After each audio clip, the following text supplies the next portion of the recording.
Di sebuah kota kecil yang tenang, ada sebuah kafe tua di sudut jalan yang selalu dipenuhi aroma kopi dan suara denting.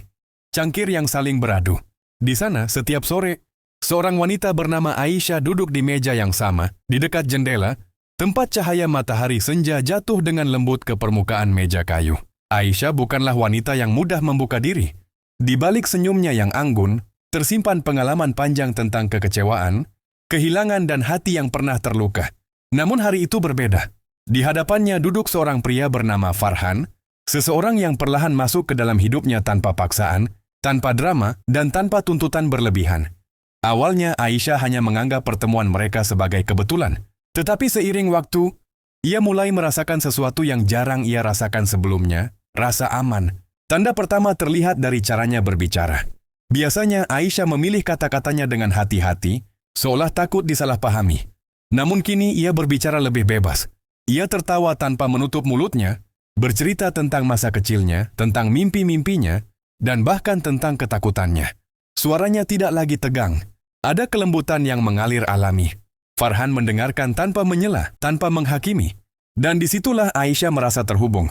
Tanda kedua muncul dalam bahasa tubuhnya.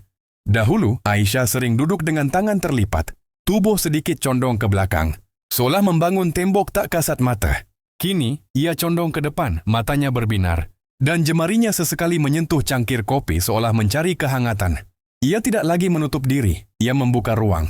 Saat Farhan berbicara, Aisyah menatapnya dengan penuh perhatian.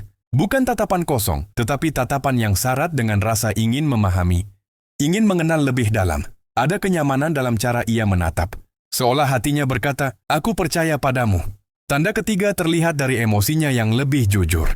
Jika dulu Aisyah menyembunyikan perasaannya, kini ia tidak takut menunjukkan apa yang ia rasakan. Saat ia sedih, matanya berkaca-kaca tanpa rasa malu. Saat ia bahagia, tawanya mengalun seperti melodi yang hangat. Ia tidak lagi berpura-pura kuat sepanjang waktu. Suatu sore, hujan turun deras di luar kafe. Aisyah menatap tetesan air yang mengalir di jendela, dan tanpa sadar ia menghela napas panjang. Farhan melihat perubahan ekspresinya.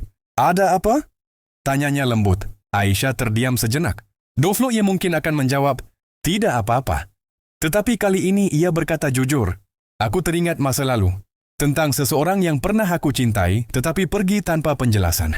Farhan tidak mencoba menghiburnya dengan kata-kata klise. Ia hanya diam, memberinya ruang, memberinya waktu. Dan justru sikap itulah yang membuat Aisyah merasa lebih tenang daripada ribuan kalimat penghiburan. Tanda keempat adalah rasa tenang yang menyelimuti hatinya. Di dekat Farhan, Aisyah tidak merasa harus menjadi seseorang yang sempurna. Ia tidak merasa harus tampil kuat, cantik, atau tak tergoyahkan.